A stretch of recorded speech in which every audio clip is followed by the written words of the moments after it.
ኤርትራም በእርሻ መሬት አሰብን ትለውጣለች ተብሎ የሚታመን ከሆነ there is no problem መንግስታት እስከተስማሙ። ነገር ግን ኤርትራ የእርሻ መሬት የሚለው ይሄ ተራ ወሬ ነው።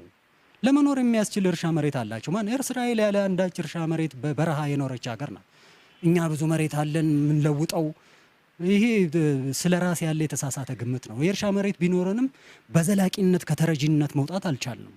የአንድ ክረምት ወቅት ዝናብ በቆመ ቁጥር ኢሚዲየትሊ የልመና ኮሮጆ የሚዘረጋ ሀገር ነው። ስለዚህ ስለ ኤርትራ መሬት ማጣት አለማጣት ማውራት የለብንም።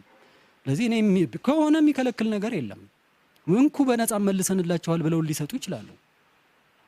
ይህንን ተስፋ ማድረግ ግን እንደ አካዳሚሽያን ይህን ተስፋ ማድረግ እንደ ፖለቲከኛ ጅልነት ነው። it never happens። አጉል ህልም ነው። ይሄ አጉል ህልም ነው።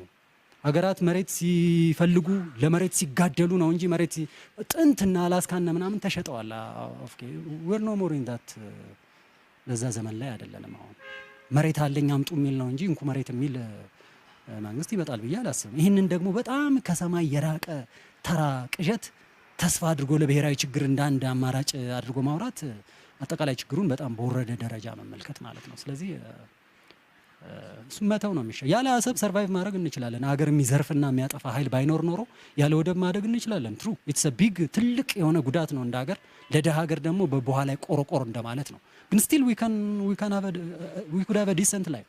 ሜቴክ ምጥጥ አድርጎ የበላውን ገንዘብ ለብሔራዊ ልማት አውለ ነው ቢሆን ኖሮ የተሻለ ሁኔታ ውስጥ እንሆን ነበረ።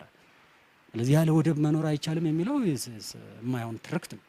ነገር ግን በህጋዊ መንገድ ልናመጣ የምንችልበት ምንም እድል የለም። ስለዚህ አሰብን እና የህዝቡን ናሽናሊስት ኢንተረስት እየኮረኮሩ የፖለቲካ ፈረስ ላይ ያደርጉ የሚፈልጉ ሰዎች they can promise heavens ግን ጦርነትና እልቂት ሲመጣ እነሱ አይገኙም። ስለዚህ እንደዚህ አይነት መጃጃል ውስጥ እኛም እንደ ዜጋ ሰፊውም ህዝብ እንደ ህዝብ መግባት የለበትም።